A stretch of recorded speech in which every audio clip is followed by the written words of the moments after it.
Основното јавно обвинителство бара притвор за 60-годишниот Велешенец кој вчера од непосредна близина се обиде да го убие поранешниот министер за здравство Никола Тодоров.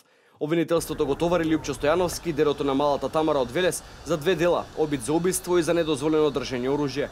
Според кривичниот законник на Стојановски, за двете дела му се заканува повеќе годишна казна затвор. Стојановски од полициската станица во Киселавода е однесен во кривичниот суд кај судија на претходна постапка, кој треба да одлучува по барањето за притвор. Од МВР велат дека ги собрале сите потребни докази, изработен извештај за настанот и тој е предаден на јавниот обвинител. Возило на брза помош пристигна денеска пред кривичниот суд кусо откако беше донесен Стојановски. Според информациите од медиумите, амбулантното возило било повикано за Лјупчо Стојановски, но се уште нема информации каква е неговата здравствена состојба во моментот. Стојановски посегна по животот на Тодоров вчера напладне минути пред предавањето на функцијата министер за здравство на својот колега Арбен Таравари. Напаѓачот првин го барал Тодоров во својот дом, а потоа дошол и пред Министерството за здравство, каде од непосредна близина се обидел да пука во главата на Тодоров.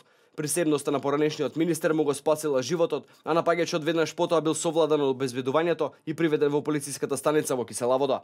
Реакциите за вооружениот напад врз Тодоров и денес не стивнуваат. Од ВМРО ДПМН велат дека ова организирана хајка против партијата и незините функционери и има за цел заплашување и елиминирање на незините членови. Од партијата ги повикуваат надлежните институции во најкусможен рок да ги расчита случаите и да ги санкционираат сторителите. Деструктивното однесување на СДС кулминираше вчера со обидот за атентат врз поранешниот министер за здравство и член на извршниот комитет на ВМРО ДПМН Никола Тодоров. СДС и невладините организации под контрола на Сорос 3 години организирано шират хистерија, која треба да резултира со крв и насилство. Впрочем, пролевање крв по улици повикуваше еден од министрите во новата влада во стилот на Зоран Заев, кој најави дека ќе се пука.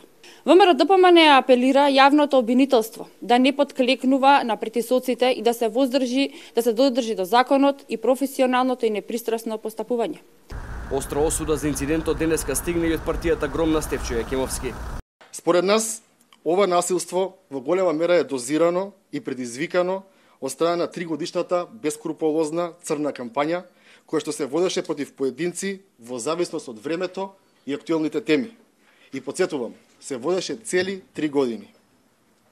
Сметаме дека политичарите во Република Македонија мора многу да внимаваат на јавно кажаниот збор во поглед на оцрнувањето и демонизирањето на поединци од спротивниот табор.